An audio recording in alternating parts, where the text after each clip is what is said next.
Muy buenos días.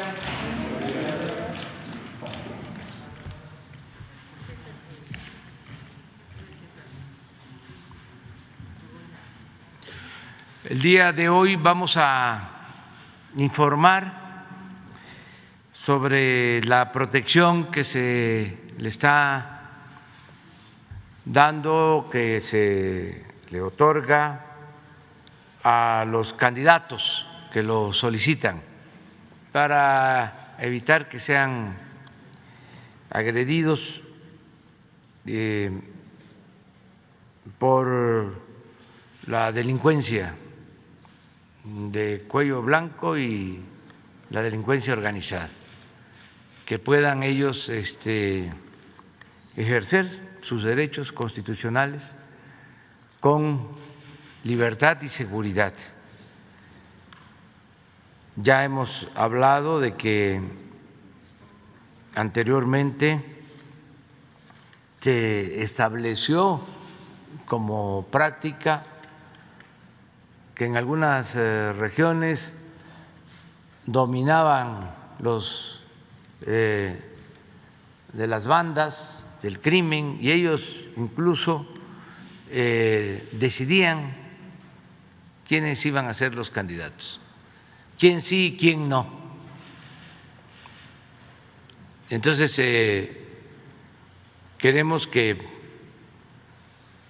se termine con esos actos intimidatorios, de agresión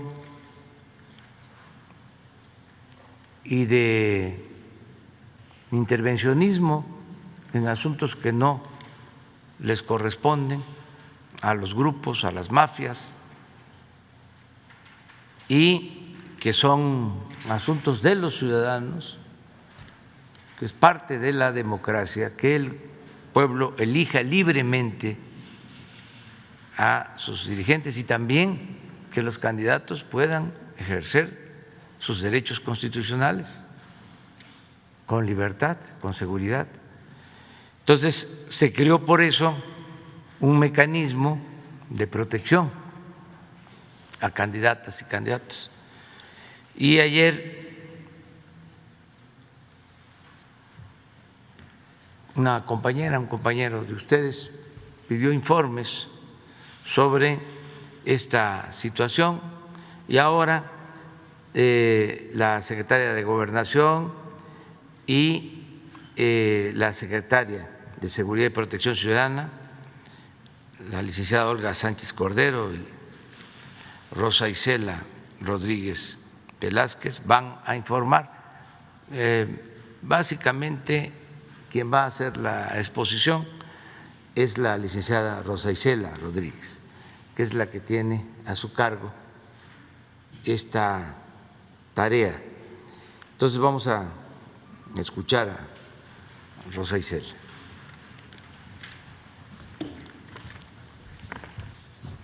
Con su permiso, señor presidente, el licenciado Andrés Manuel López Obrador, muy buenos días a la secretaria de Gobernación, a la doctora Olga Sánchez Cordero.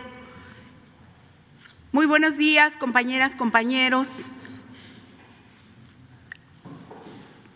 representantes de los medios de comunicación y muy buenos días a toda la población que nos ve por las redes sociales.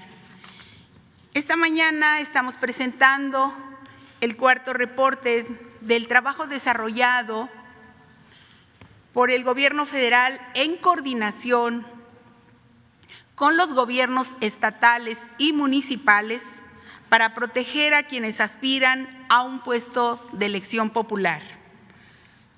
Lo haremos hasta la conclusión del proceso electoral, como nos ha instruido el señor presidente, porque el propósito es proteger a la democracia en los comicios del próximo 6 de junio.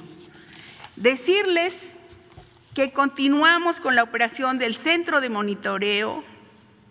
Ahí participan más de 100 servidores públicos, porque este centro tiene una presencia continua las 24 horas del día, los 7 días de la semana, en donde participan la Secretaría de Gobernación, la Guardia Nacional, el Centro Nacional de Inteligencia, la UIF, así como la Consejería Jurídica de la Presidencia y, por supuesto, la Secretaría de Seguridad y Protección Ciudadana.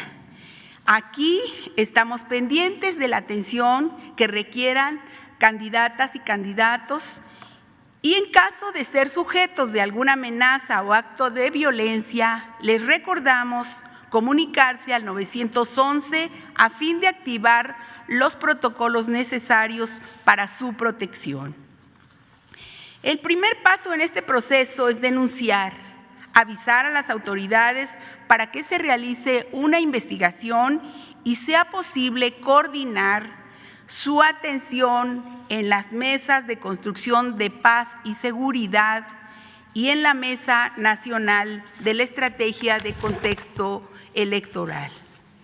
Como vemos, desde el inicio de la Estrategia de Protección en Contexto Electoral, del 4 de marzo al 30 de abril, hemos atendido y analizado un total de 234 casos de candidatas o candidatos que han denunciado amenazas o agresiones, de los cuales 133 son hombres y 101 mujeres.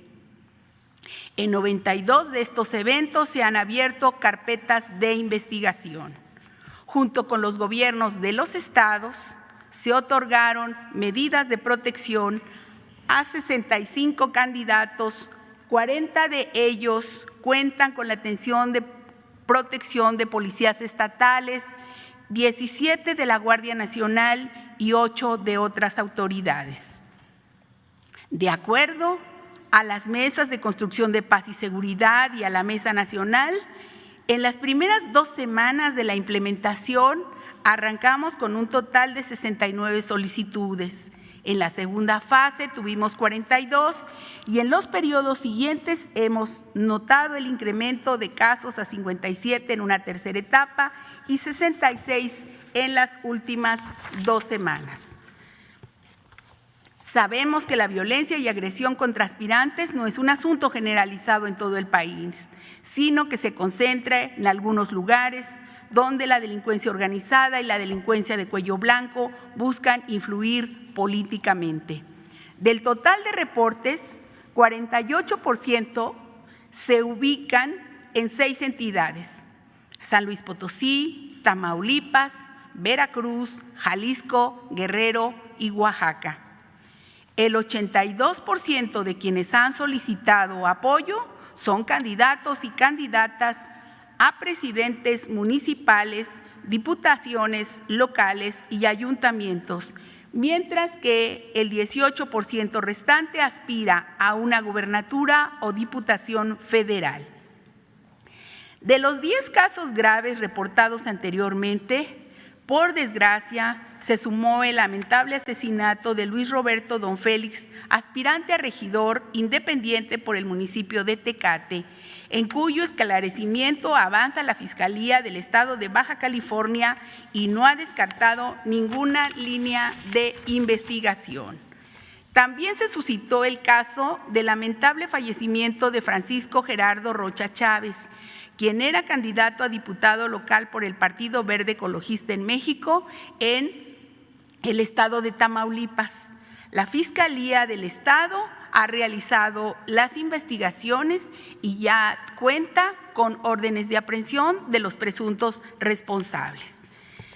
También se avanzó en las investigaciones sobre el lamentable asesinato de Ivonne Gallegos, exdiputada y precandidata a la presidencia municipal de Ocotlán de Morelos, Oaxaca. La Fiscalía del Estado abrió la carpeta por feminicidio y desahogó todas las diligencias para afianzar una línea de investigación sólida y solicitar las órdenes de aprehensión de los responsables del crimen. De los 224 casos en atención, 12 son lamentables decesos.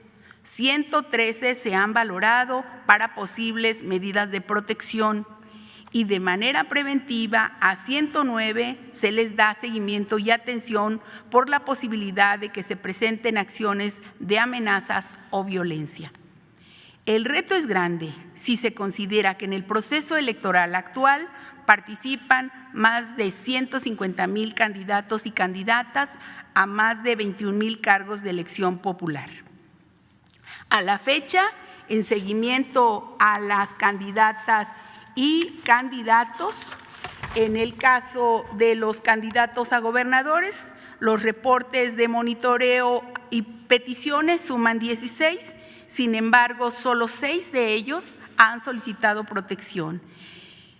En el caso de Colima, la candidata gobernadora Meli Romero Celis. En el caso de San Luis Potosí, Mónica Liliana Rangel Martínez, también Juan Carlos Machinena Morales y Adrián Esper Cárdenas. En el caso del estado de Chihuahua, Alejandro Díaz Villalobos, y en el caso de Tlaxcala, Lorena Cuellar Cisneros. También informar que se recibió una denuncia en el centro, precisamente en esta mesa que se ha instalado. Se recibió una denuncia de la diputada federal Mari Carmen Bernal Martínez de Michoacán por amenazas que recibió a través de mensajes telefónicos de parte del gobernador del estado, del gobernador del estado de Michoacán, quien le pidió que no votara a favor de la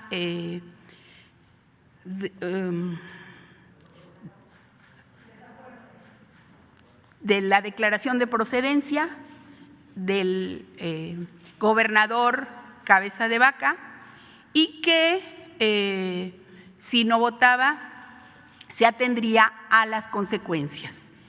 Le llegaron diversos mensajes de texto de parte del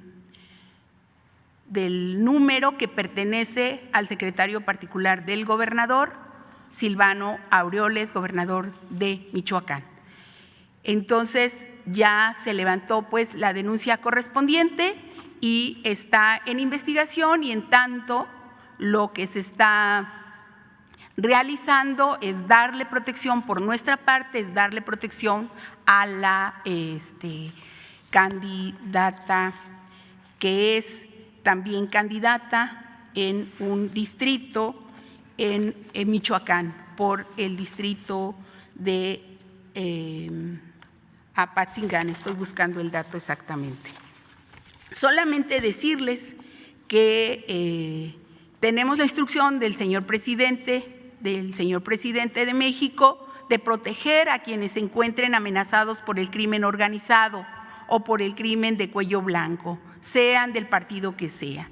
Y a los aspirantes les decimos que no están solos, que la Secretaría de Seguridad y Protección Ciudadana, la Secretaría de Gobernación y otras dependencias estamos trabajando en conjunto con los gobiernos locales a favor de su seguridad.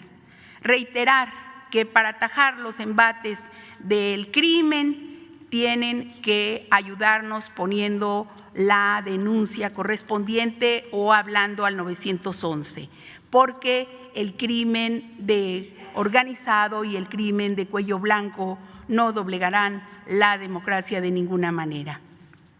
La seguridad en las elecciones es fundamental para que la ciudadanía ejerza sus derechos.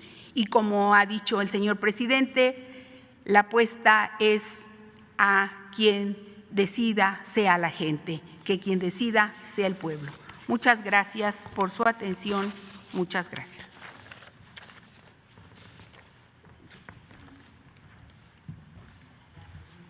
Bueno, antes de entrar a la sesión de preguntas, quiero dar una buena noticia. Se terminó ayer por la tarde el proceso de transición, de entrega del mando administrativo y empresarial en el Grupo Val. Después de 54 años de presidencia de Alberto Balleres, 54 años de ser el presidente de este grupo, Alberto Balleres, entrega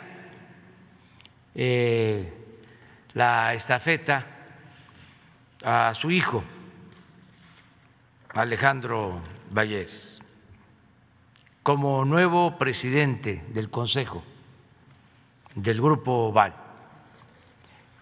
Este grupo incluye varias empresas que son muy importantes en el país: Profuturo, GNP, Palacio de Hierro, Peñoles, Fresnillo, Petroval, Electroval. Estas empresas en conjunto, y por eso lo doy a conocer,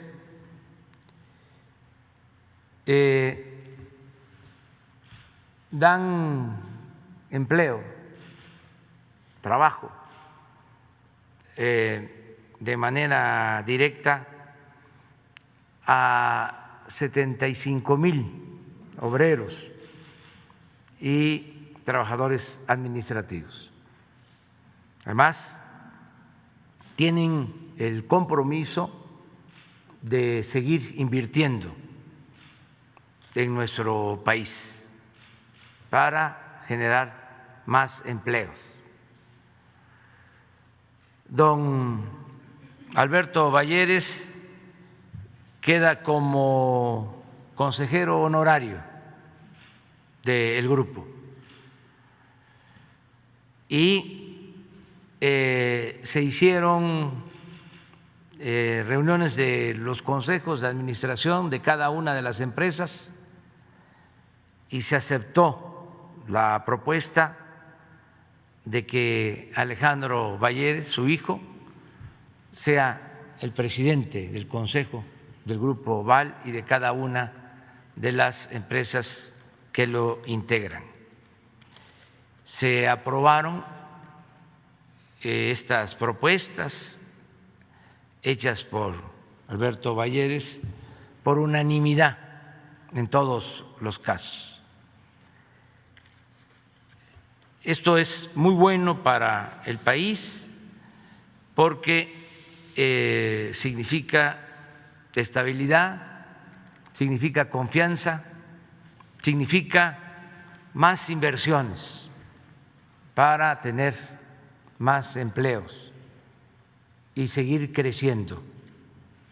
Ayer o hoy, muy temprano, el INEGI da a conocer que aún poco estamos creciendo y el pronóstico de crecimiento de este año es de 5 a 6%. Esto es lo que se está pronosticando por grupos financieros y ese también es nuestro pronóstico, esa es la proyección que estamos llevando a cabo, de modo que para mediados de este año ya vamos a estar en la situación económica que nos encontrábamos antes de la pandemia. Si crecimos poco en este trimestre fue porque nos afectó la pandemia en los meses de enero, febrero, marzo, que tienen que ver con esta medición. Aún así, no se nos cayó la economía. Y lo más importante, se mantuvieron equilibrios macroeconómicos, no se depreció el peso, hay equilibrios en cuanto a la inflación y se siguen creando empleos. Ya llevamos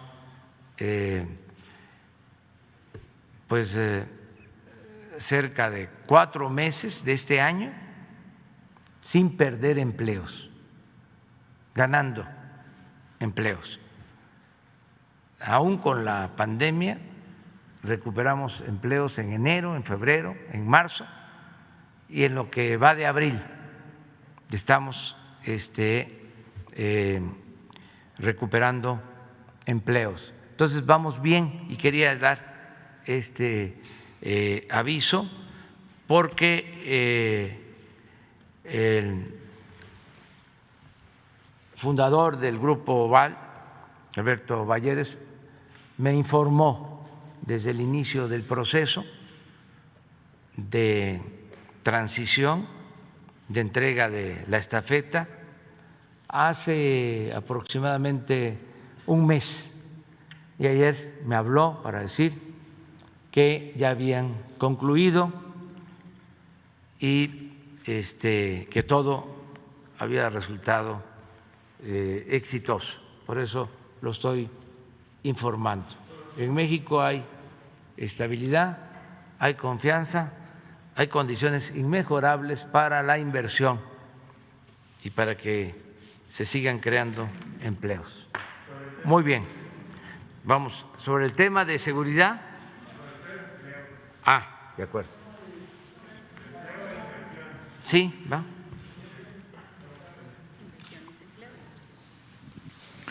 Muy buenos días, señor presidente. Julio Mar Gómez, corresponsal de la Agencia Medios Digitales del Pacífico de Baja California Sur. Le agradezco la oportunidad de darme la palabra. Quiero informarle sobre una denuncia que me hicieron llegar para solicitarle su y valiosa intervención, la cual se trata de maestros que participan en el proceso de admisión 2020-2021 y han tenido la necesidad de manifestarse debido a las modificaciones normativas y la falta de respuestas de la UCICAM, que es el organismo encargado de la admisión, promoción y reconocimiento de los docentes. El 27 de julio de 2020 se emitieron los criterios excepcionales en donde se expresan los instrumentos de valoración si aplicarían al personal asignado en una plaza vacante definitiva. El 14 de abril del 2021 se emitieron las disposiciones para la conclusión, las cuales contradicen totalmente los criterios excepcionales. Los maestros consideran que se están violentando sus derechos porque 35,000 participantes ya han sido asignados a una plaza definitiva y solamente estaban en espera de la aplicación del instrumento de valoración para concluir el proceso. El pasado 23 se le prometió ser atendido por Francisco Cartas Cabreras, titular de la UCICAM. Sin embargo, el funcionario no dio la cara. Fueron atendidos por directivos de la institución quienes no dieron solución y no aseguraron tanto a los docentes y autoridades estatales. Les habían comentado que habían malinterpretado los criterios excepcionales y aquí hago una entre paréntesis, hay funcionarios todavía que siguen simulando trabajar y no hacen su trabajo de resolver o dar seguimiento a estas situaciones. Los docentes piden la intervención de usted y de la maestra Delfina Gómez para resolver este problema que ha dejado sin estabilidad laboral a miles de maestros que han demostrado su capacidad y vocación para sacar adelante la educación en tiempos de contingencia sanitaria en el país y que exigen se respeten los criterios con los que fueron seleccionados. Hago mención que anteriormente ya se le había solicitado el apoyo de atención ciudadana y la cual cuento con todos los documentos recibidos por este medio, ¿no? ¿Le doy la siguiente pregunta? Sí, en este caso, Leti Ramírez, que es de Atención Ciudadana, que es la que nos ayuda mucho. Leti desde hace años tiene toda nuestra confianza, además le tiene amor al pueblo y por eso escucha a la gente y los atiende a todos los que vienen aquí a Palacio. Ahora mismo sí, te va a atender para que se busque una comunicación de maestros con la secretaria de Educación. Sí, muchas gracias, señor presidente. Y como lo había comentado anteriormente, ya se había buscado a la licenciada Leticia y sí hizo su trabajo, sí dio la gestión. Sin embargo, en la Secretaría de Educación Pública es donde hay simuladores de trabajadores, como usted alguna vez explicó, y pues sí se requiere mejor una directriz así con la secretaria. Señor presidente, he venido aquí también con una solicitud de intervención de usted. Mis paisanos del municipio de Mulegé, Baja California Sur, se encuentran desconcertados a la negativa por parte del gobierno federal para otorgar a la minería El Boleo la ampliación de sus operaciones, lo cual podría derivar en el cierre de la empresa y dejar a mis paisanos sin sustento para ellos y su familia. La empresa minera y metalúrgica El Boleo solicitó en el 2019 ante el gobierno federal una autorización de impacto ambiental para ampliar la superficie disponible para el minado de 446 hectáreas más para la explotación. Las superficies solicitadas se encuentran dentro de las concesiones mineras otorgadas a favor de la empresa, es decir, no se están solicitando más concesiones. La minería representa 1,283 empleos directos y 478 indirectos, es decir, que cada 100 empleos que hay en Mulegé, 12 son generados por la mina. Además, al mantener relaciones comerciales con 3.985 proveedores de bienes y servicios e impacta de manera indirecta la economía de más de 7,000 mulejinos. Como dato adicional, solo el año pasado la minera pagó 299,772,000 pesos de IVA, lo cual claramente da la importancia de una contribución a la economía de Baja California Sur y de México. Pero no vengo a hablar de la empresa minera, sino a nombre de los empleados, prestadores de servicios que están implorando su intervención para no perder su fuente de ingreso y sea usted, presidente, quien ayude a miles de paisanos que se encuentran con el temor de perder su empleo con el cierre de la minera.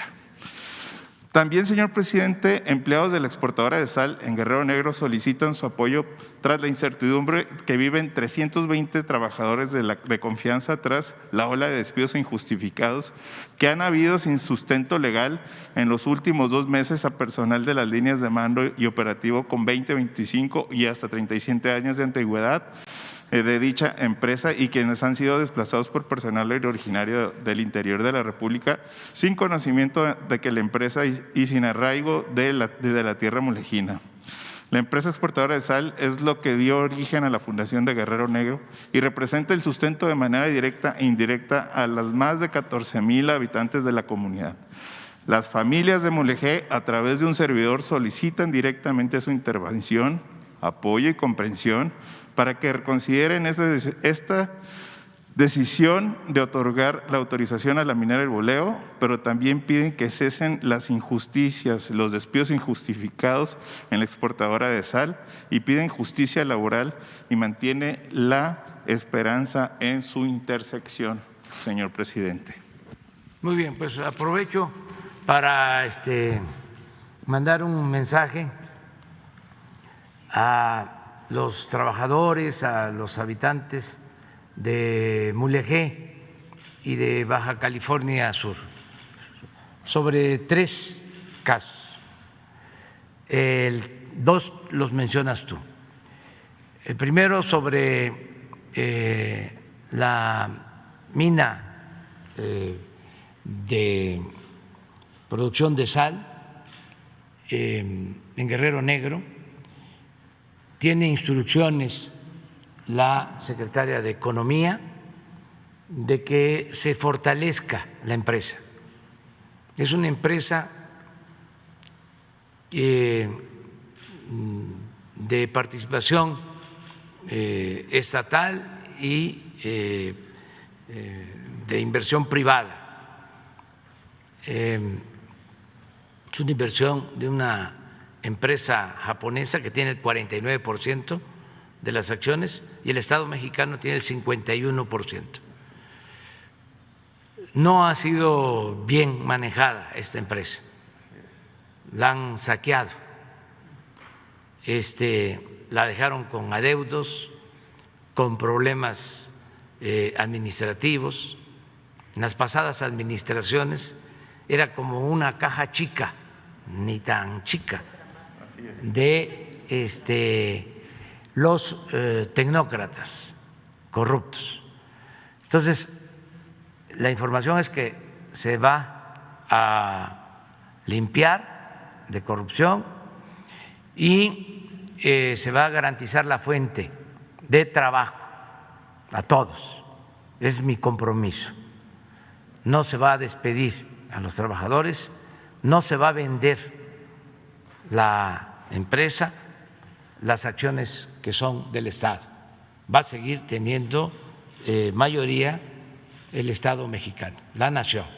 Entonces, ese es un primer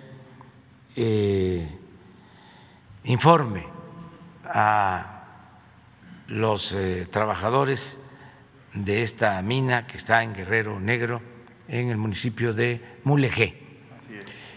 Lo segundo que tratas es una solicitud, en efecto, para que se permita a la empresa minera del Boleo trabajar en 400 o 500 hectáreas más.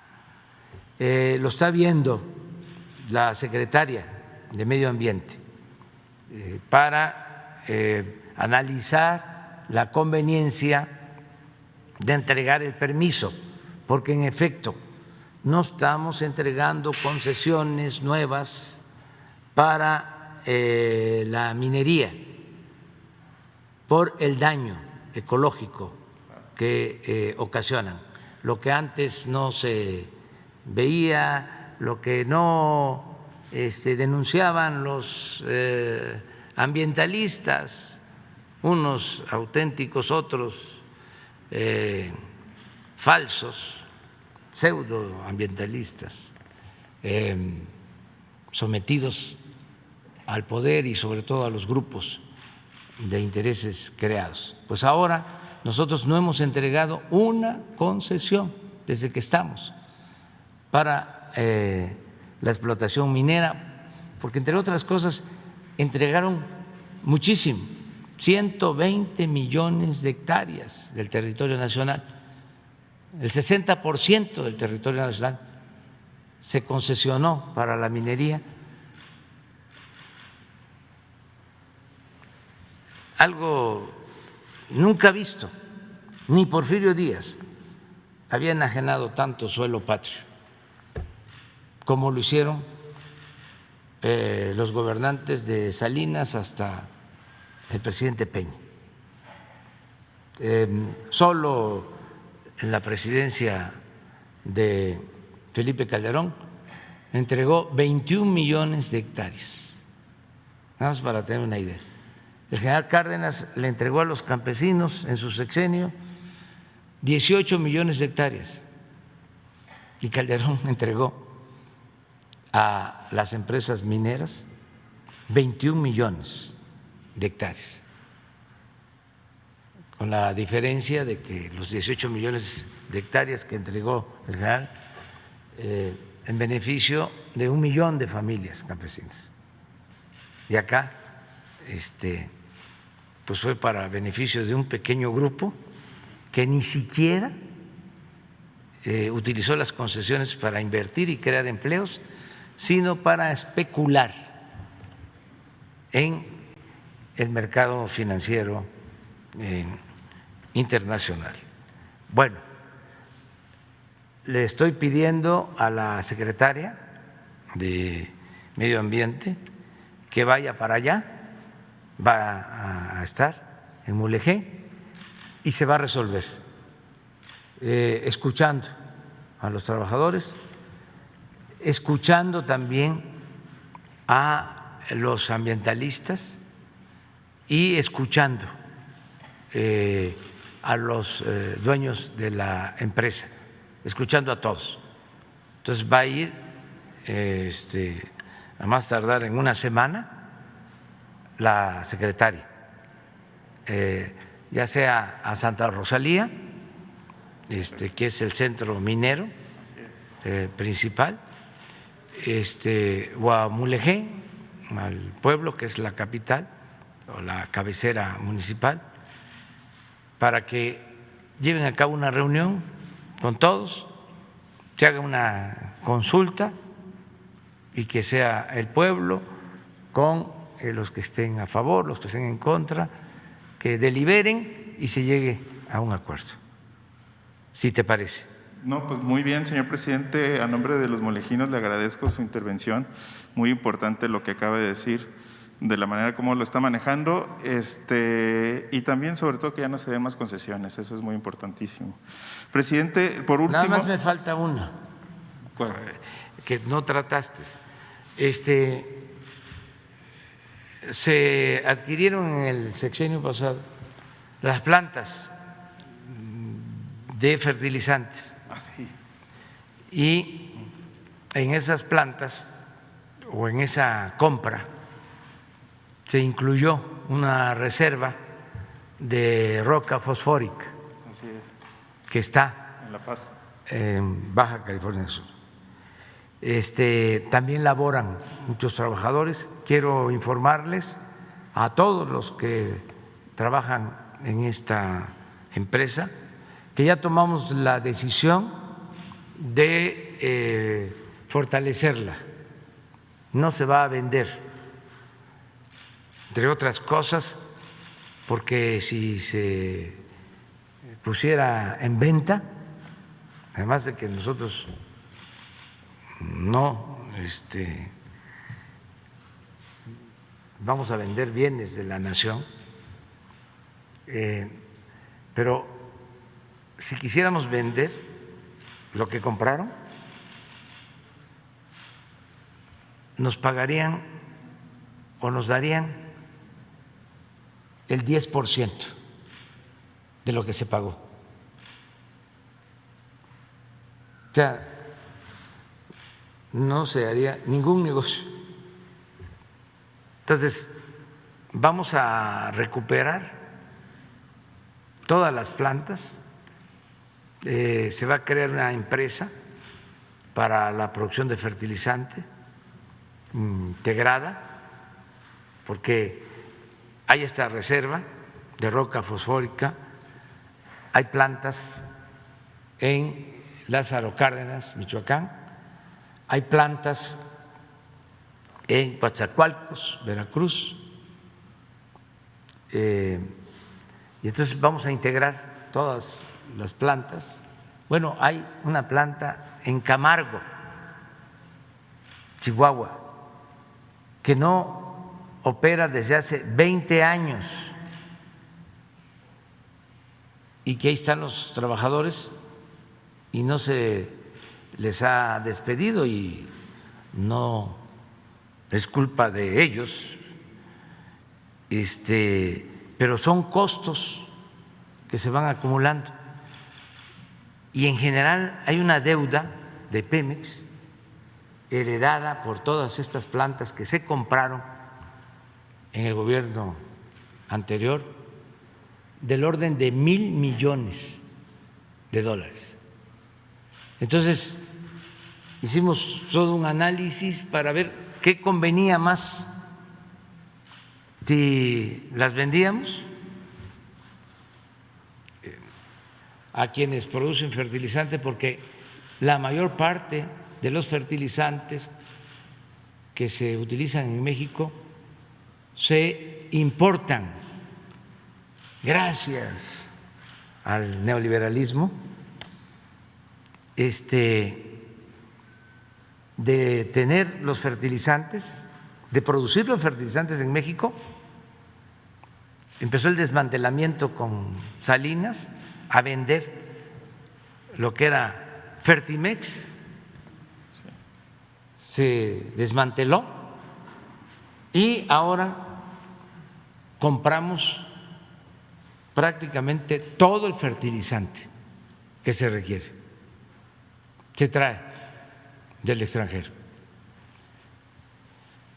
Entonces, se hizo un estudio y se decidió que vamos a mantener las plantas, se van a limpiar para que sean eficientes, que no haya pérdidas, vamos a ir poco a poco pagando la deuda, los $1,000 millones, y para operar las plantas hasta el 24 necesitamos $300 millones. Esto lo informo, es lo que necesitamos para producir fertilizantes que vamos a entregar a productores de Guerrero, de Puebla, de Tlaxcala, de Morelos, de Oaxaca. Es un plan que se tiene para entregar fertilizante con estas plantas y vamos a destinar una inversión de $300 millones en los 4 años, ya desde ahora hasta el 24. De esos 300 millones ya tenemos $216 millones, que fue el dinero que se comprometió a devolver el señor Ancira de una de estas plantas que se compraron con sobreprecio. Entonces, de los 300 que necesitamos, ya tenemos 216. Nos falta, pero con el presupuesto destinado a la compra de fertilizante vamos a poder operar estas plantas. Es algo parecido a lo que hicimos con los reclusorios, que nos vamos a ahorrar alrededor de $10,000 millones hasta el 24, porque hubo una disminución, una reducción, un ahorro de 15% en los contratos de reclusorios. Se tenían que pagar $16,000 millones por año y se está resolviendo que haya una disminución del 15%, lo cual va a representar alrededor de 2.200, 2.500 millones por año. Calculamos que son como 10,000 millones en los 4 años. Con estos 10,000 millones vamos a financiar la construcción de los 260 cuarteles de la Guardia Nacional. Ya tenemos garantizado. Y así, el mejor negocio público que hemos hecho ha sido el de no construir el aeropuerto en Texcoco, que estaba estimado en $300,000 millones. Se decide no construirlo, aún pagando, porque cuando ganamos se adelantaron a contratar obra, pensando de que así nosotros ya no nos iba a quedar más que continuar con esa obra fraudulenta, con ese pozo de corrupción.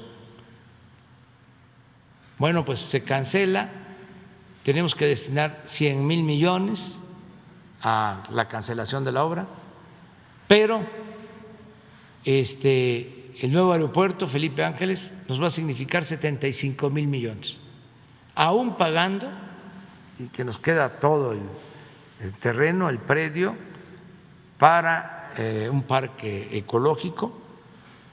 Vamos a tener un ahorro de 125,000 millones de pesos, casi lo que nos va a costar la construcción del Tren Maya. Ese fue el mejor negocio público, con todos los beneficios que significa la construcción de 1.500 kilómetros de vías férreas para el Tren Maya. Entonces, estoy absolutamente convencido y ojalá y cada vez se comparta más esta opinión, este punto de vista, lo digo con todo respeto, de que nada daña más a México, nada ha hecho tanto mal a México como la corrupción. Ese ha sido el cáncer de México. Si no hay corrupción, hay presupuesto, mejoran las condiciones de vida, de trabajo, se combate la pobreza, hay una sociedad más justa, más igualitaria, si no hay corrupción. Y no hace falta endeudar al país, no hace falta gasolinazos, no hace falta aumentar impuestos. Ahí está la clave. Esa es la esencia de todo, es el meollo. ¿Por qué no salíamos adelante? Porque todo era corrupción, todo era bandidaje oficial, robo. En todas estas empresas, todo esto que estoy poniendo de ejemplo, estaba de por medio o se ponía por delante la corrupción, en todo. Hablaba yo de las empresas de fertilizantes, corrupción, desde arriba. Estas empresas de fertilizantes, las que tienen que ver con Lázaro Cárdenas, Michoacán, las reservas de roca fosfórica, que son miles de hectáreas, la autorización para el crédito la firmó el actual presidente del Banco de México.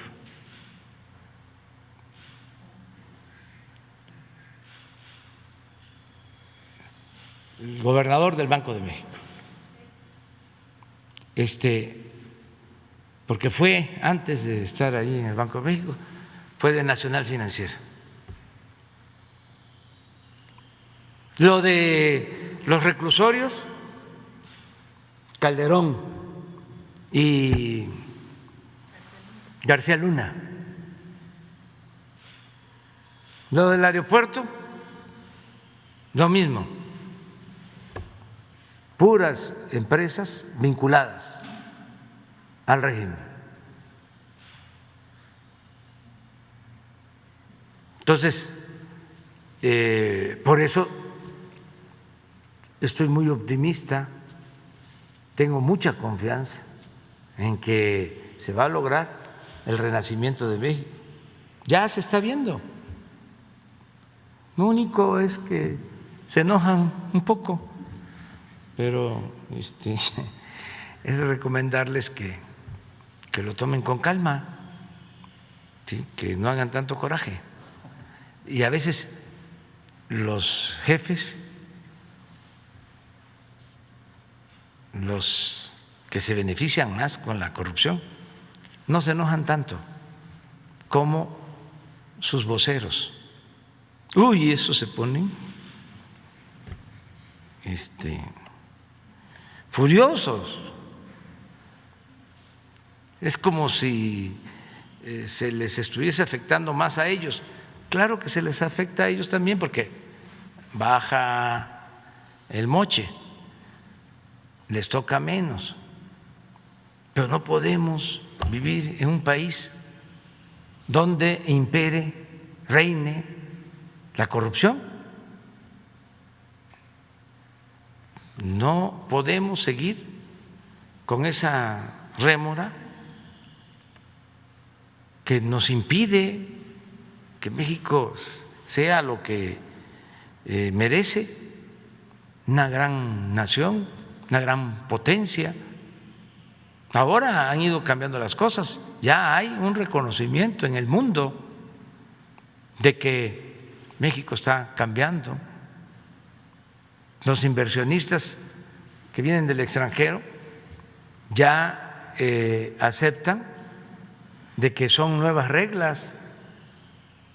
Hace unos días fue un inversionista de los que tienen plantas de generación de energía eléctrica, creo que un inglés o un estadounidense, hablar con la secretaria de Energía, a ver si le preguntas qué empresa es, y le dijo: nosotros no nos vamos a amparar ahora con la ley eléctrica, nosotros queremos arreglo, no queremos que nos mencionen en la mañanera. Me dio risa porque ya se está entendiendo de que no es lo mismo de antes, de que claro que se pueden hacer negocios en México y se deben de hacer negocios lícitos, con ganancias razonables. Y desde luego que los empresarios son fundamentales. Bueno, acabo de dar a conocer este proceso de entrega del mando del Grupo Val, que me da mucho gusto, porque estamos hablando de una empresa que tiene décadas, un grupo que tiene décadas, 54 años de Alberto Vallés en estas empresas. Pero ¿qué era lo que predominaba antes? El tráfico de influencia. En sentido estricto, no eran empresarios, eran traficantes de influencia los que integraban una empresa y tenían palanca y hacer negocio. Bueno, hasta los medios de comunicación con empresas o empresas que creaban medios de comunicación para tener poder de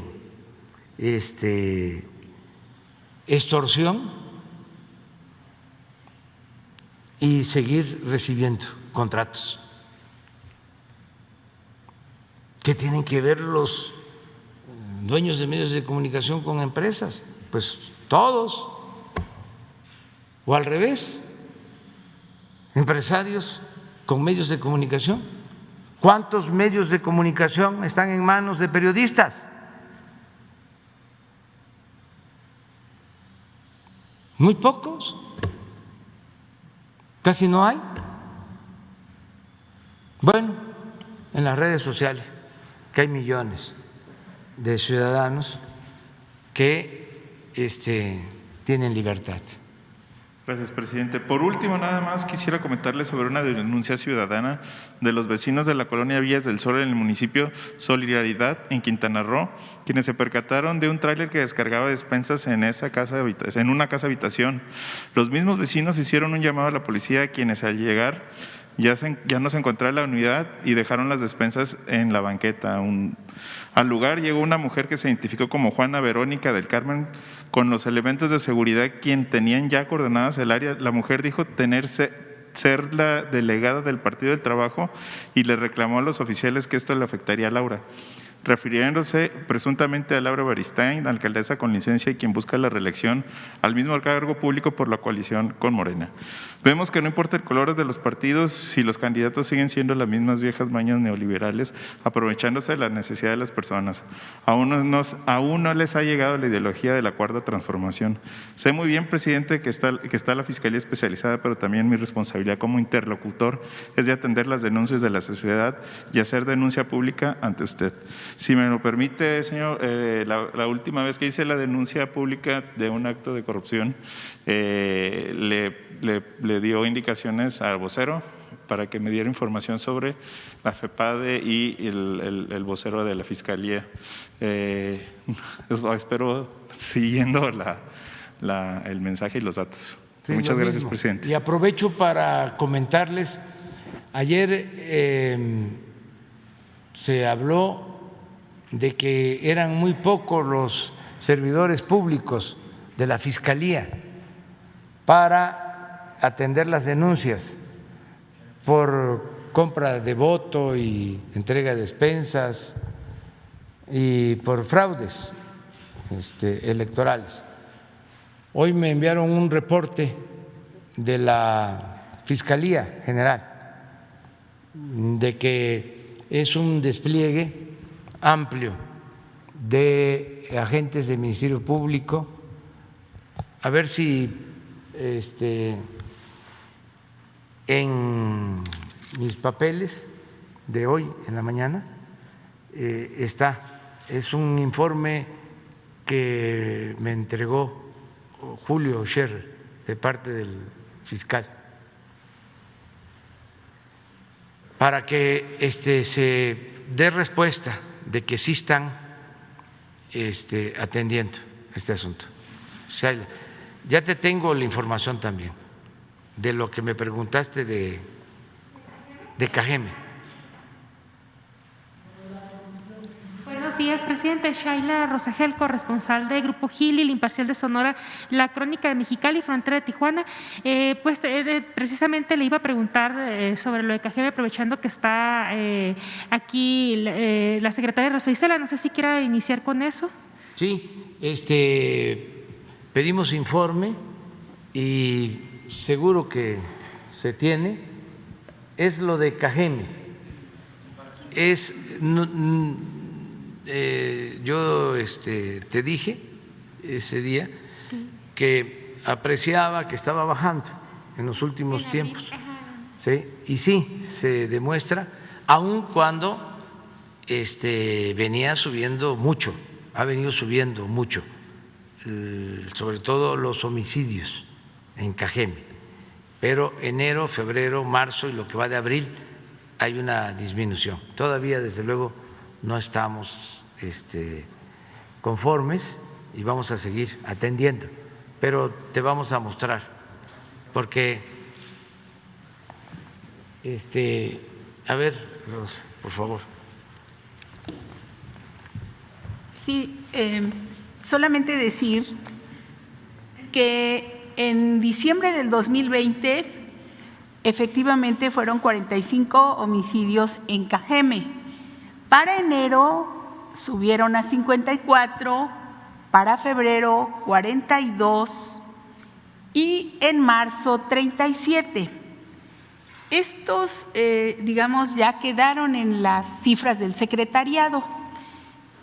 Lo que están reportando, digamos, en el cotidiano, en lo diario por parte de la Fiscalía Estatal, son los números de abril, de lo que hasta ayer se tenían 24, hasta el 27 se tenían 24 homicidios. Quiero ahorita que me pasen cuánto estamos cerrando hasta ayer, que fue día 29, por parte del equipo, que ahorita seguramente me lo darán, para saber en cuánto quedó el mes de abril. Sin embargo, como bien lo dice el presidente, efectivamente va bajando, pero la siguiente lámina, por favor.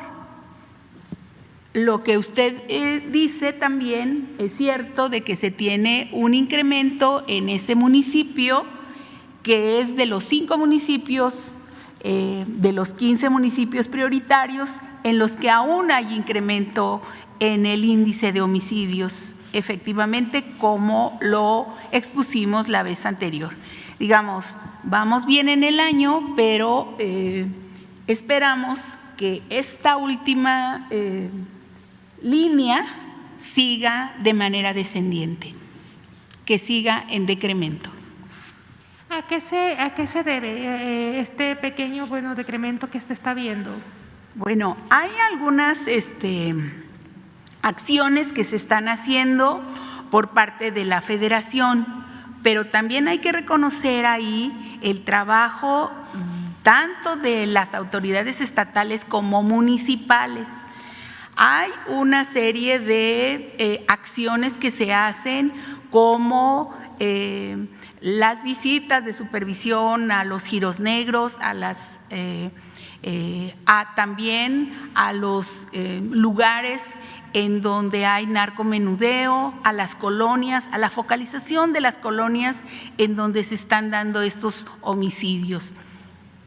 Luego, entonces, no es solamente una acción ni es una autoridad, digamos que es un trabajo en equipo de la Mesa de Paz, pero efectivamente aún falta mucho trabajo por hacer en este y en otros 4 municipios de los 15 que tienen más homicidios lamentablemente en el país, en donde se han perdido más vidas.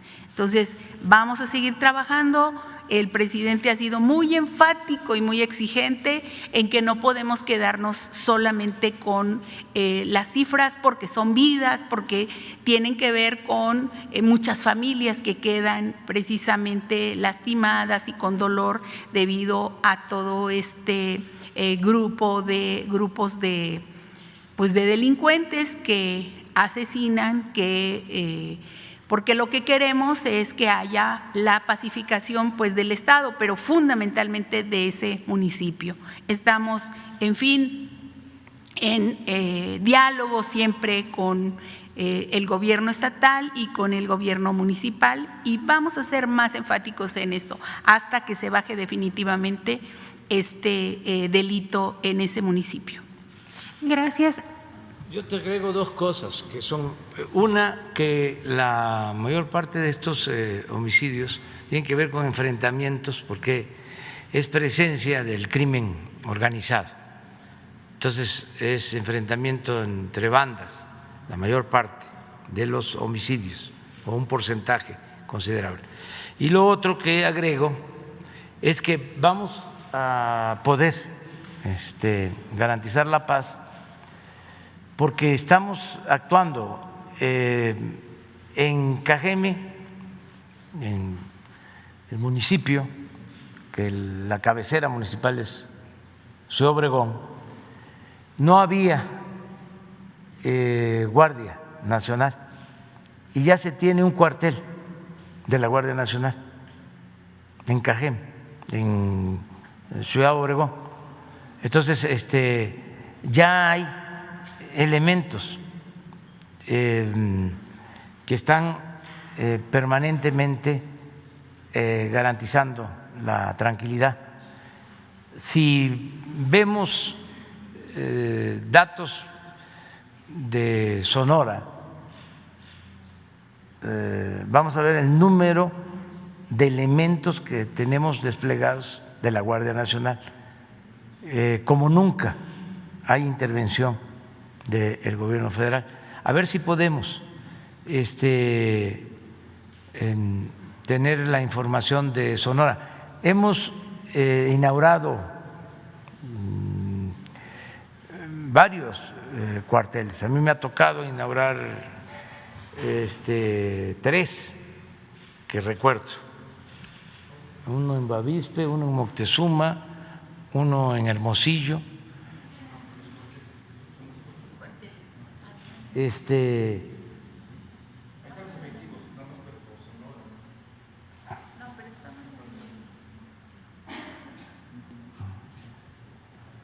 Pero es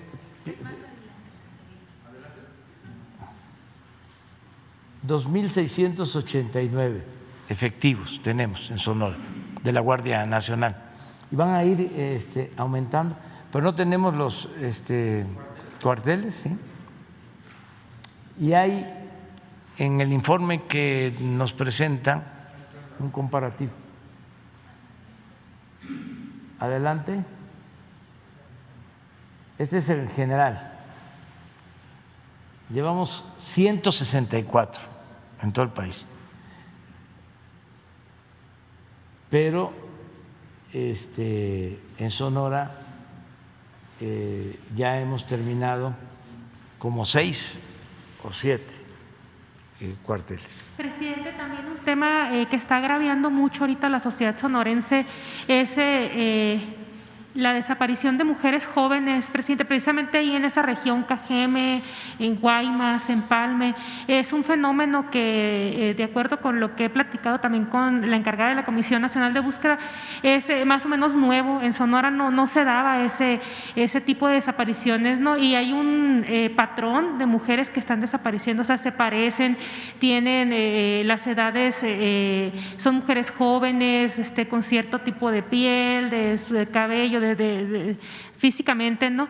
Entonces, eso tiene muy preocupada también a la población. Sí, estamos trabajando en Sonora, en Baja California, porque aquí tenemos el problema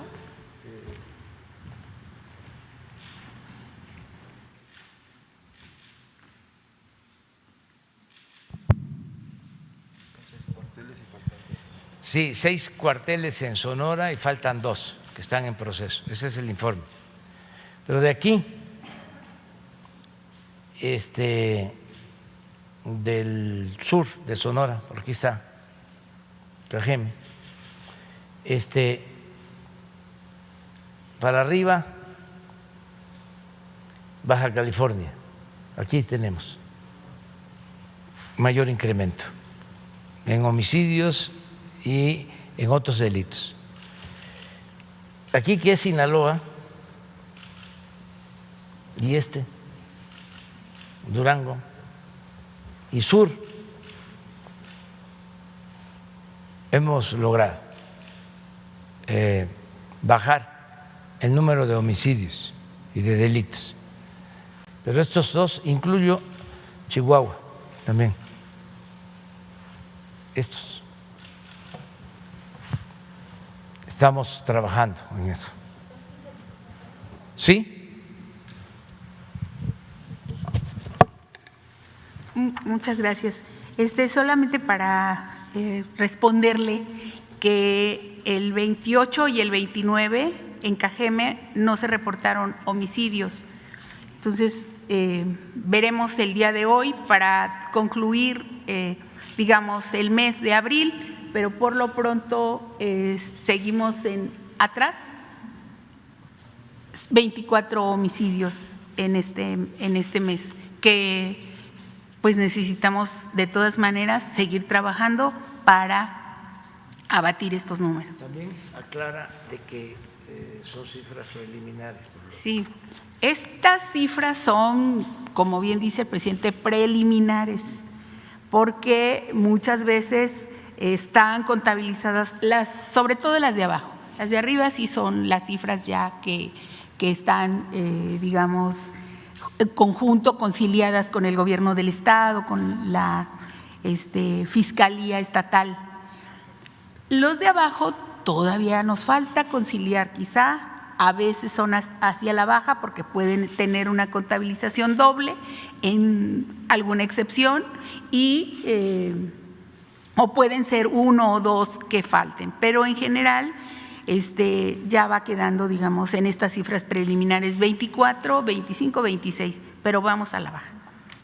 Gracias, secretaria. Por otro lado, presidente, también preguntarle, hablando también de esta región, si tiene algún avance del proceso de deslinde de los terrenos ahí en la zona de Cajeme, los 5 municipios donde se están haciendo deslindes de presunto territorio nacional. Sí, vamos avanzando ahí, bien, sin ningún problema. Hoy tengo una reunión,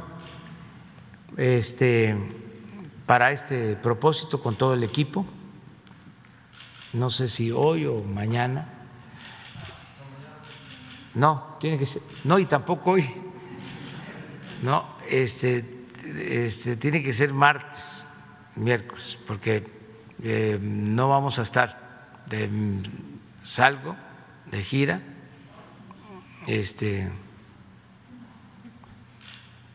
voy al sureste, voy a la península de Yucatán,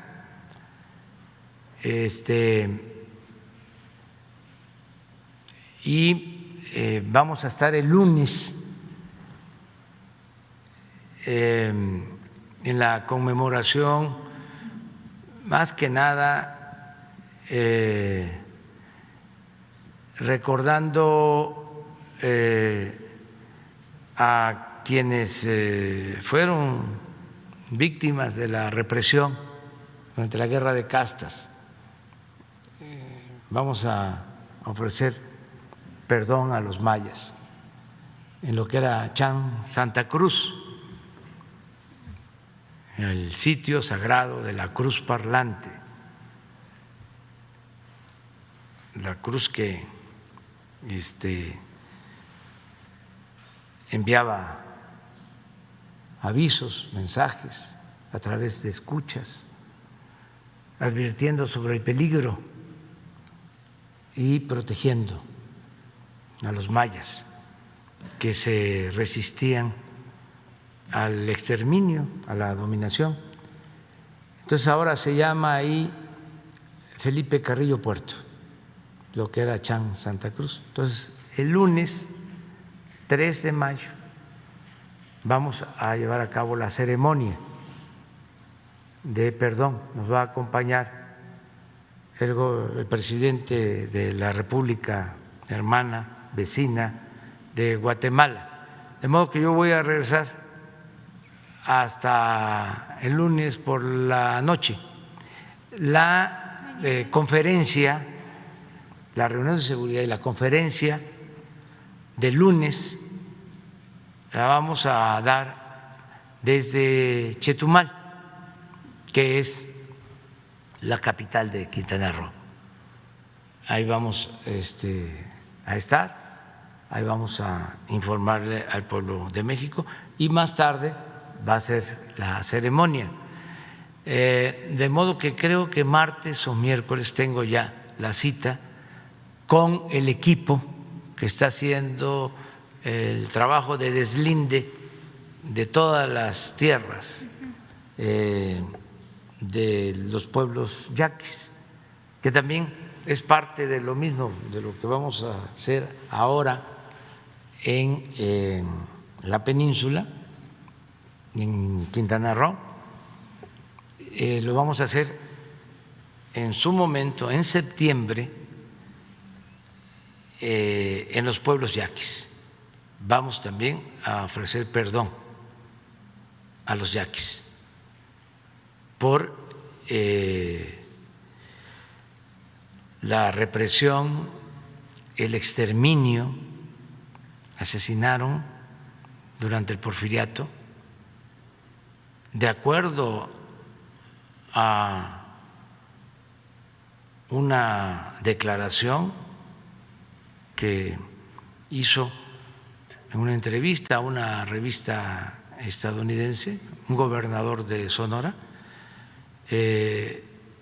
calculó que habían asesinado a 15,000 yaquis para despojarlos de sus tierras. Entonces, el general Cárdenas, después de esa gran injusticia, porque no solo los despojaron de sus tierras, los asesinaron, los deportaron a trabajar como esclavos a las haciendas enequeneras de la península de Yucatán, a las plantas o ingenios azucareros del sureste. Cuando gobierna el general Cárdenas, les devuelven parte de sus tierras. Hay una resolución, porque las tierras eran de ellos, y el agua.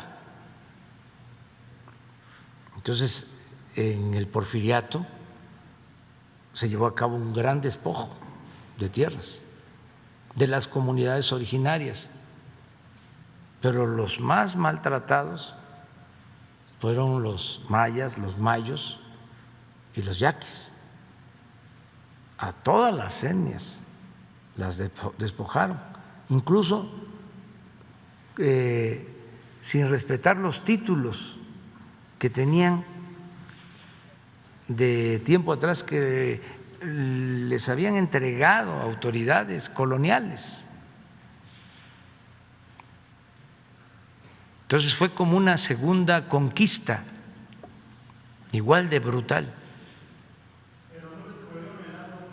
Sí, falta eso. Entonces estamos buscando pues hacer justicia. No es un asunto fácil porque estamos hablando de despojo tras despojo. El general Cárdenas les entrega una superficie de terrenos, pero luego les invaden. En algunos casos se constituyeron ejidos nuevos, en otros casos son propiedades privadas. Entonces se está haciendo un deslinde para ver de aquella resolución del general cuánto tienen y cuánto les quitaron. Y en el caso del agua, pues es evidente de que han utilizado agua para las ciudades y lo más injusto es que los pueblos yaquis no tienen agua.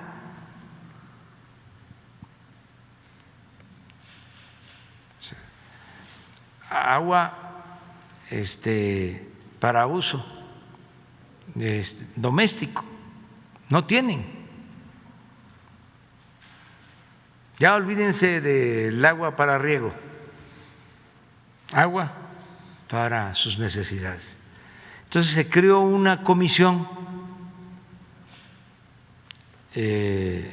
interdisciplinaria. Se está hablando con los gobernadores de los pueblos yaquis para que conjuntamente lleguemos a un acuerdo y que no sea nada más el perdón, sino que el perdón se haga acompañar de un acto de justicia. Eso es lo que estamos haciendo. Presidente, ya por último, sobre las alertas de viaje de Estados Unidos para México, ¿qué opina usted de estas alertas? Y preguntarle si hay autoridades de su gobierno que estén hablando de esto con sus homólogos en Estados Unidos. Sí, y hay muy buen ambiente en las relaciones con Estados Unidos. La semana próxima voy a hablar con la vicepresidenta de nuevo para el tema migratorio, vamos a tratar otros asuntos, de modo que vamos a ir avanzando. La apertura de las fronteras se va a dar pronto, completa, porque también del lado estadounidense hay la demanda de que se normalicen ya las relaciones y los intercambios completos. Estamos viéndolo eso, pero no vemos que se prolongue mucho. Vamos a llegar pronto a un acuerdo.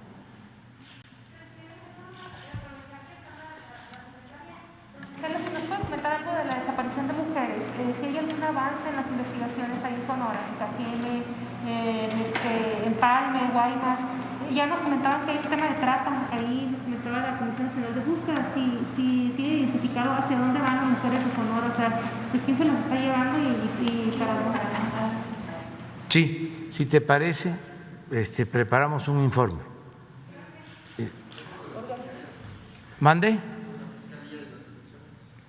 Ah, sí, vamos viendo la nota de la Fiscalía, que esto es muy importante que se conozca porque no se vaya a pensar de que se está desatendiendo el asunto de cuidar que las elecciones sean limpias, sean libres, que no se compren los votos, que no se trafique con la pobreza de la gente, que no se entreguen despensas, que no haya amenazas, que se respete la voluntad de los ciudadanos, que queden en el basurero de la historia las prácticas del fraude que se han padecido en México desde hace siglos, que no se falsifiquen las actas, que no se rellenen las urnas, que se respete el triunfo del candidato que quiere el pueblo, mujer o hombre, sea del partido que sea. Democracia de verdad, real, auténtica, no simulación, no esto que todavía estamos padeciendo, de que estos institutos supuestamente encargados de garantizar la democracia los crearon para que no haya democracia. Para eso crearon el INE, el Tribunal Electoral. Es una paradoja, es una contradicción. Los órganos que deberían de velar por la realización de elecciones limpias, libres,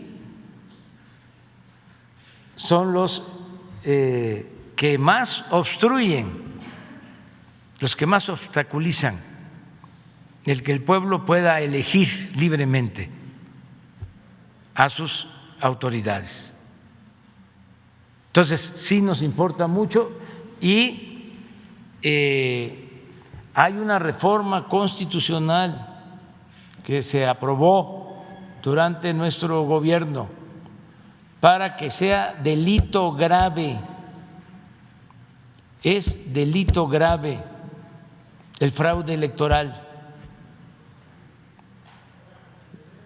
Entonces, ayer nos decían que no habían servidores públicos suficientes. Pues nos mandó esta nota la Fiscalía.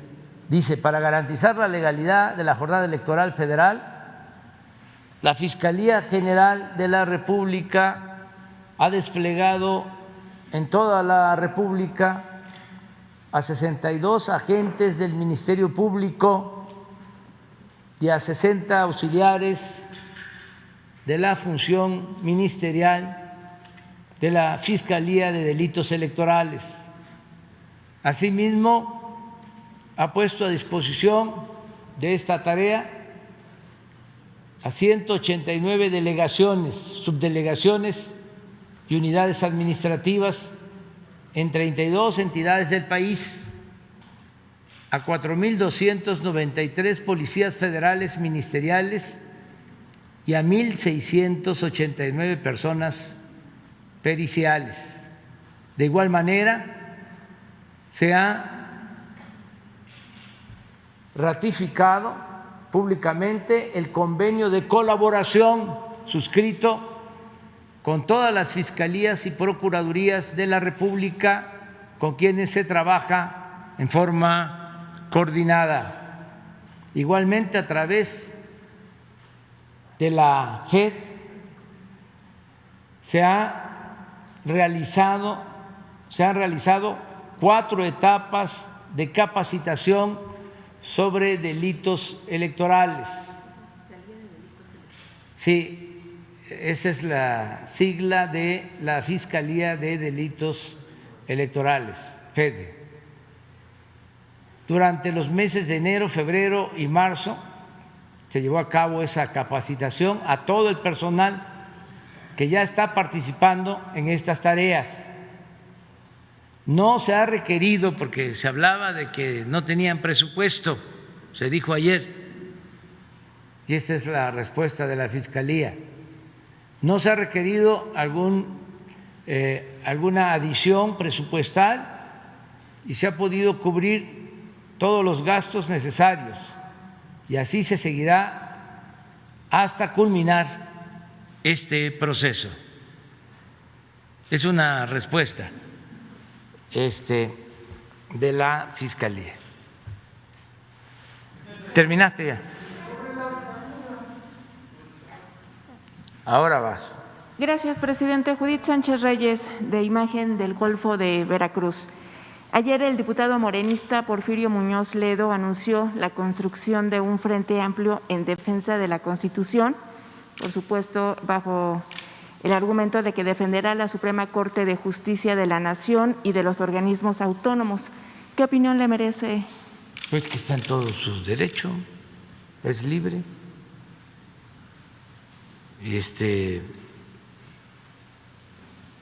Los ciudadanos somos libres y además si se es legislador pues se tiene más autoridad. Yo desde luego no comparto ese punto de vista, ya lo he expuesto aquí, pero no me puedo oponer a ninguna manifestación de protesta. Somos libres.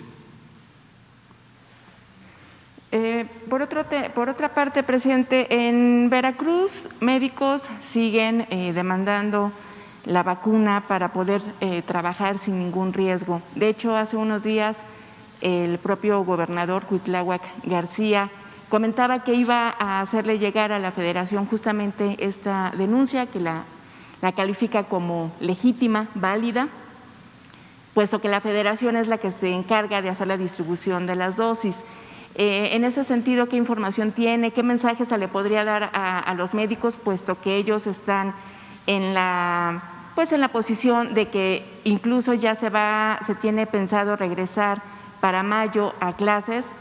Eso quiere decir que pues el personal docente ha sido inoculado y ellos no.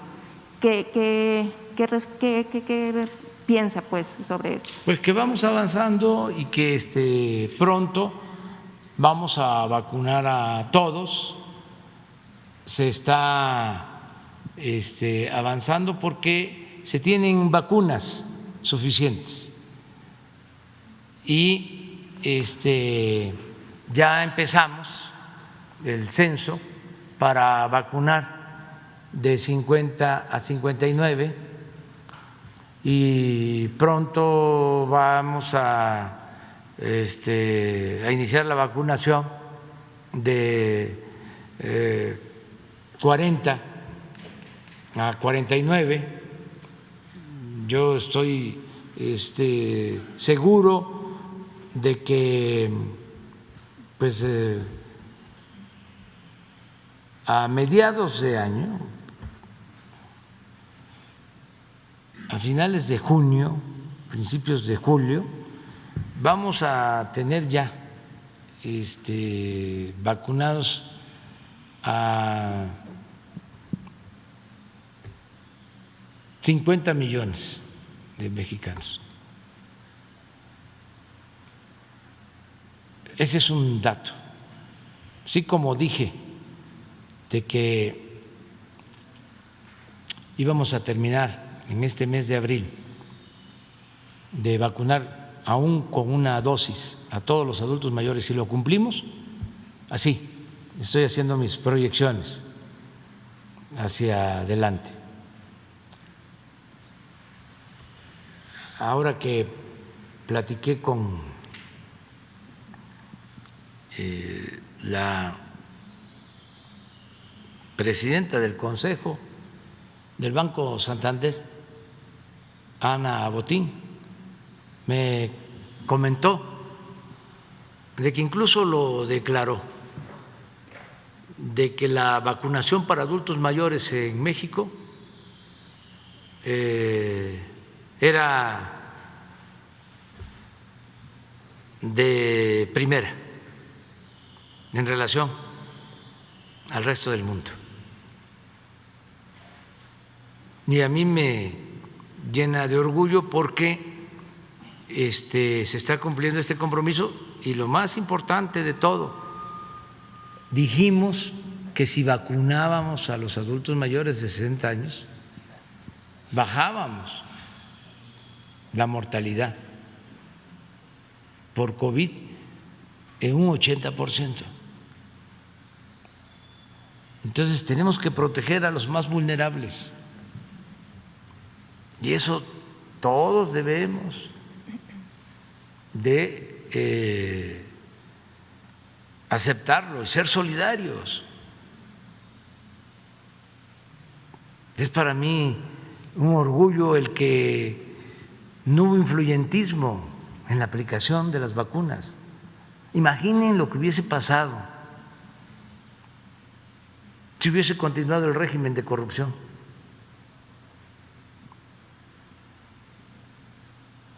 Si hubiesen tenido las vacunas y a quienes iban a vacunar. Aquí hay igualdad, no hay privilegios. Entonces, es cosa de esperarnos, porque tenemos también demandas de otros sectores, con otros argumentos, todos válidos, no rechazamos a nadie. Nada más que tenemos que ir por parte y cuidando a los más vulnerables. Para nosotros, los adultos mayores son la prioridad. Si hablamos de privilegios, los únicos privilegios o los únicos privilegiados serían los niños y los adultos mayores.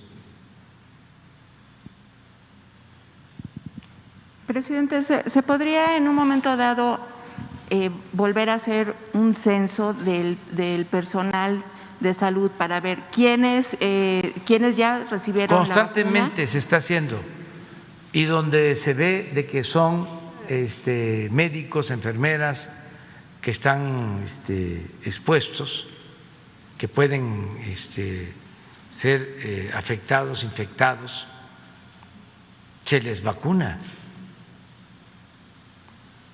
Se les está vacunando a todos.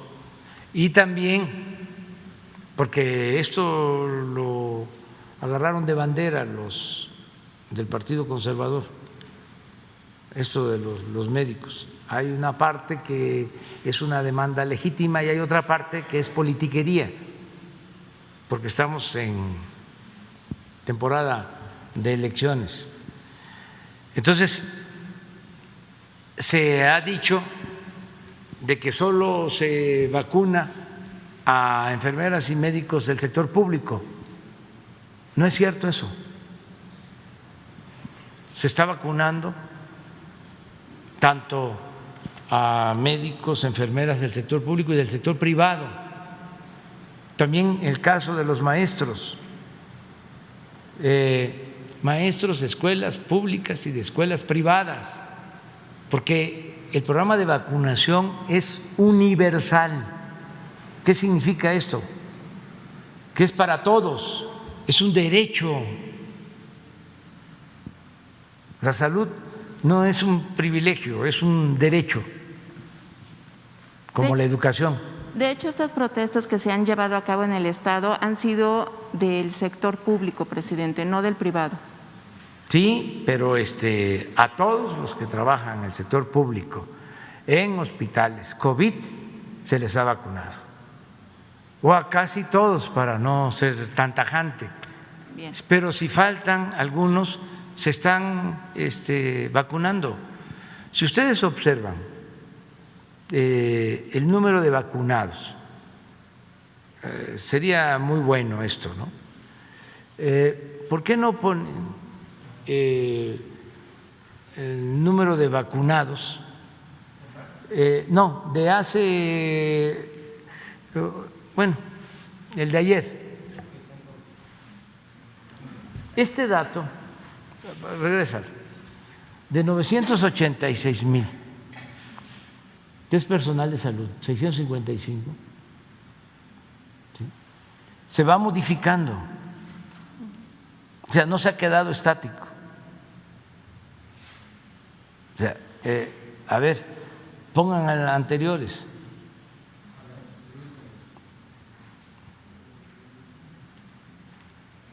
De hace una semana.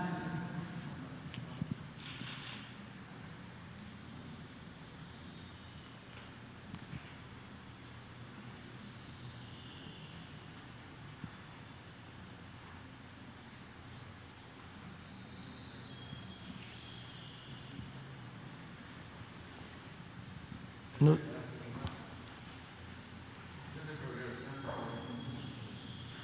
$753. Y ahora, primera dosis, 753. Ahora, ¿cuántos tenemos? O sea, ha ido aumentando, porque todo el que demanda con justicia de que esté expuesto y que debe de ser protegido, pues se le vacuna. Esa es la instrucción. Y así va a ser, va a continuar. Y pedirles que nos tengan pues paciencia en este sentido. Yo entiendo la situación bastante de todos. Además, la vacuna da muchísima tranquilidad. O sea, se siente la gente muy protegida. Pero, para empezar, los adultos mayores ya pueden salir, se liberan una vez que están vacunados. No es solo la protección de la vacuna, es un asunto también que tiene que ver con lo emocional. Bien. Entonces, en eso estamos. Bien, presidente. Que nos está yendo bien, hay propuestas buenas. Ahora que regrese nos va a informar. Lo mismo en el caso de gestiones que se están haciendo en Estados Unidos. Es probable que nos ayuden enviándonos calidad de préstamo en tanto empieza a producir la planta de AstraZeneca en México, que nos ayuden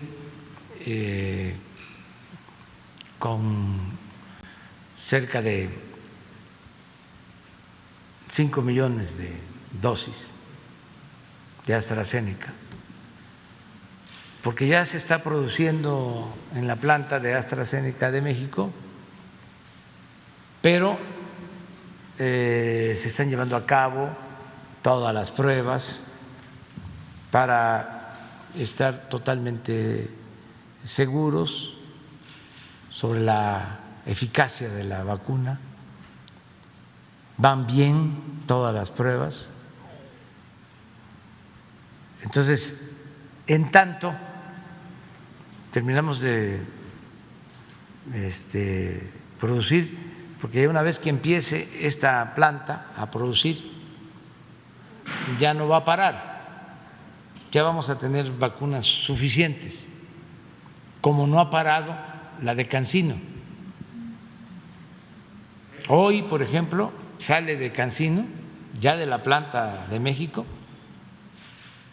un lote de cerca de 500,000. Y esa vacuna CanSino es una sola dosis, no son dos. Esa es la vacuna que estamos utilizando para proteger a los maestros y se va avanzando bastante. Y calculamos que a mediados de mayo ya vamos a tener prácticamente vacunados a todos los maestros. Mediados, como más tardar el día 20 de mayo. Y esto nos va a ayudar mucho también para que se pueda programar el regreso a clases voluntario, porque no quiero que se vaya a pensar que va a ser obligatorio y saquen un manifiesto con abajos firmantes.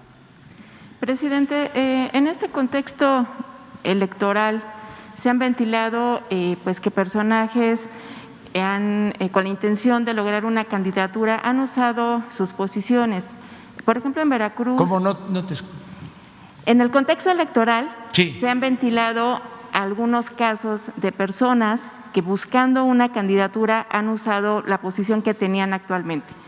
En Veracruz, Gustavo Moreno Ramos, quien hasta hace poco tiempo era el encargado de la coordinación del programa de becas Benito Juárez, ha sido señalado por haber despedido el año pasado en plena pandemia a una serie de trabajadores.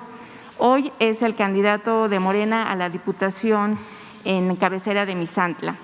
Pero más allá de lo político, lo electoral presente, el electorado está con una inquietud de estar frente a perfiles de personas que pues éticamente quizá no se han conducido de una manera correcta. O sea, tenemos el caso de Félix Salgado Macedonio o del diputado Benjamín Huerta, que han sido señalados por ciertas circunstancias.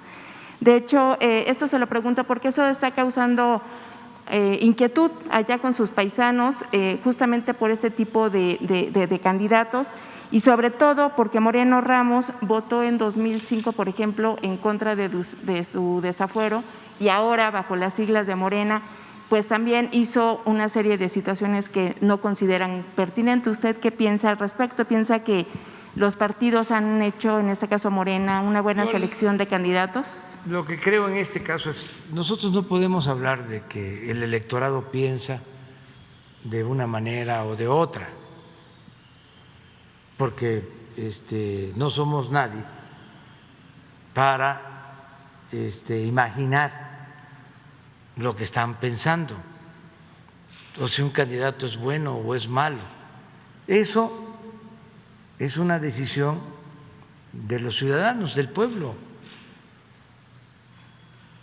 Nosotros no podemos juzgar, no somos jueces.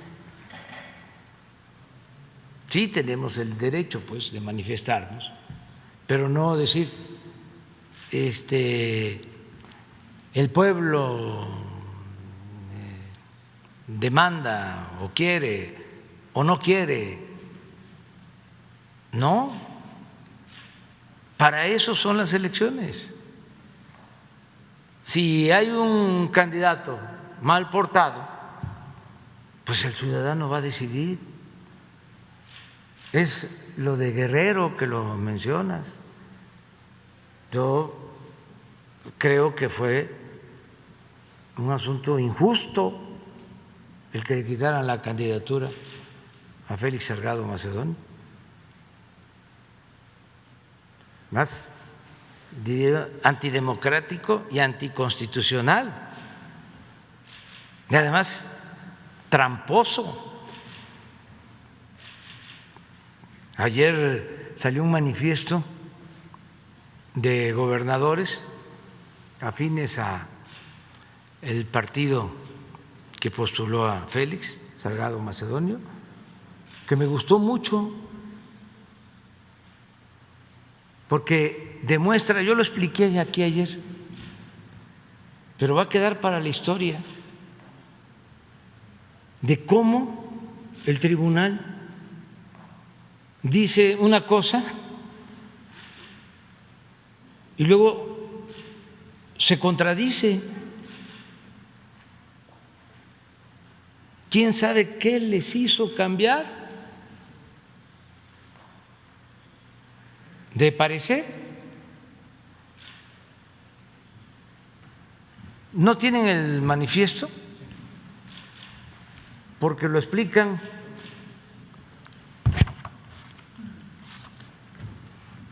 muy bien. Es irrebatible el argumento de los gobernadores.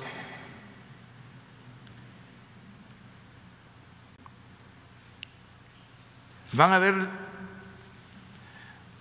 una frase textual del tribunal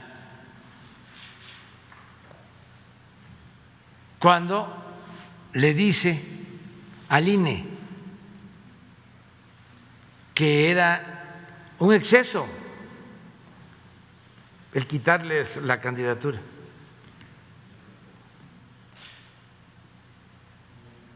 Y luego el INE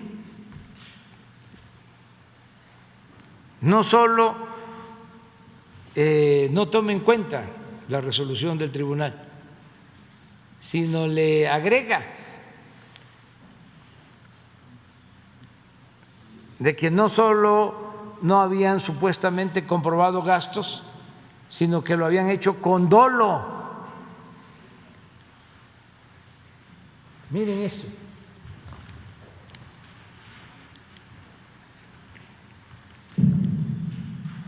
Lo del tribunal. Esto es textual. Es para la historia la resolución. Excesiva. Y resulta constitucionalmente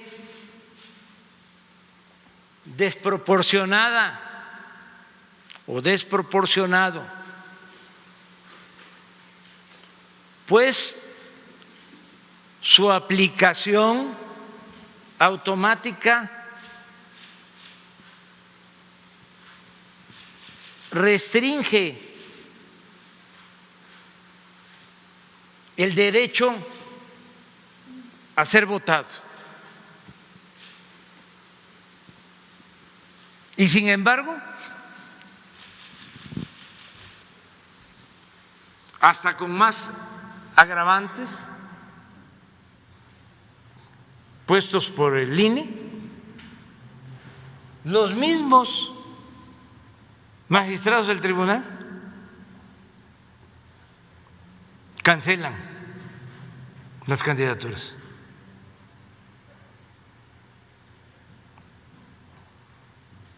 No quiero meterme en Honduras, pero está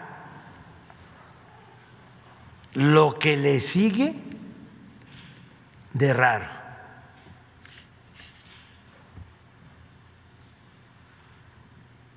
Entonces, dejemos que el pueblo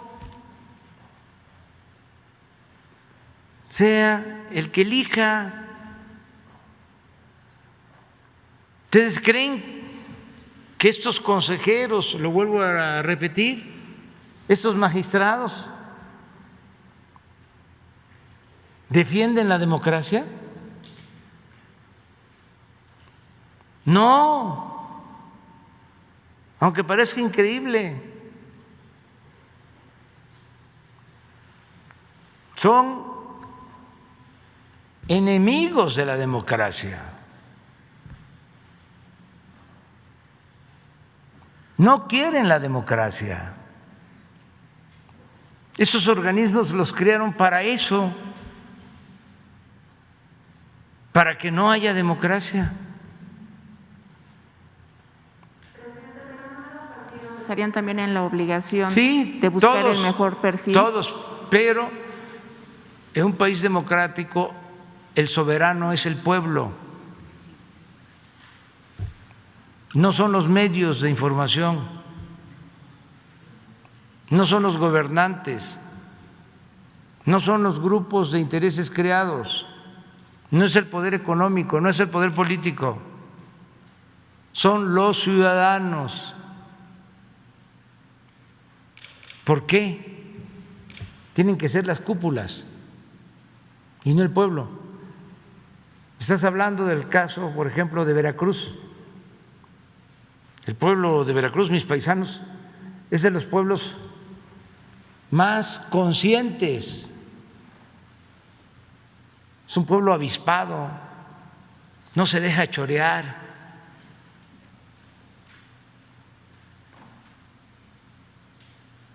No se deja dar a tole con el dedo. Ahí los tenían a algunos confundidos, pero el veracruzano es muy despierto. Entonces, si el candidato o la candidata son malísimos, ¿qué no se van a dar cuenta? Entonces nosotros somos los que vamos a decidir, los grandes electores. No, hay estados donde hay grandes electores.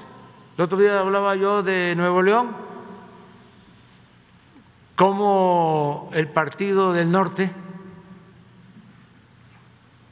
Partido Conservador, y un grupo siempre han puesto a los gobernadores, y lo repito, puro gobernador mediocre y ladrón en Nuevo León. Y ahí los estoy viendo de nuevo. Pero no es un asunto de partido, es un asunto de los que mandan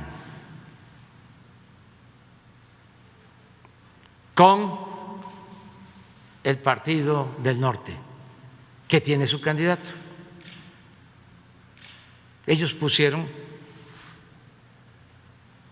a los gobernadores, los han puesto.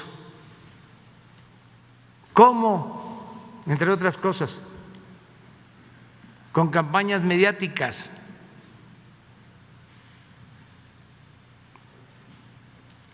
Al que quieren, lo tratan muy bien, como ahora que tienen a un preferido. No le ven ningún defecto. Y a los demás, sobre todo a los que pueden competirle al candidato favorito, campaña, con todo. Afortunadamente ya en todos lados la gente está despertando. Entonces es parte también del proceso democrático. Es increíble que de repente, de la nada, por publicidad de los grupos de intereses creados, por el poderoso caballero don Dinero y el cuarto poder,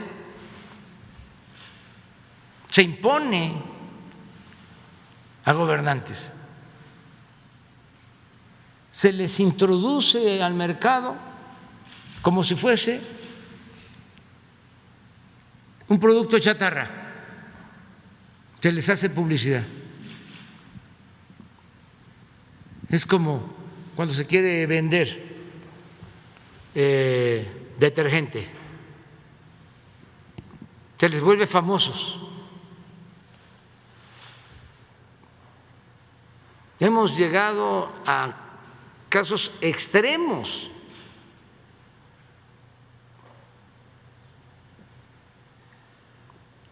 donde el poder mediático impone autoridades. Ahora no, ya la gente quiere el cambio, está buscando el cambio, que haya democracia, que ellos decidan, que el pueblo decida. A ver, vamos al enlace.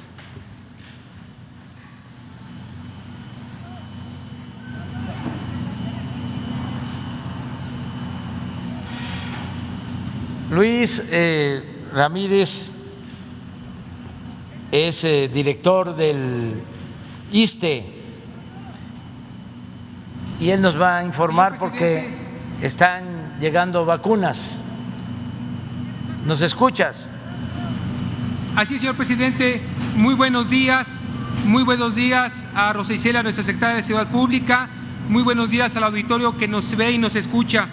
Señor presidente, nos encontramos el doctor Israel Acosta, director logístico de Vilmex, y su servidor en el Aeropuerto Internacional de la Ciudad de México, Benito Juárez, atestiguando la llegada de un avión procedente de Bruselas, Bélgica, con vacunas de 374.400 dosis, que son vacunas que además se suman a 563.940 que llegaron hace 2 horas procedentes de Los Ángeles, California, también Pfizer.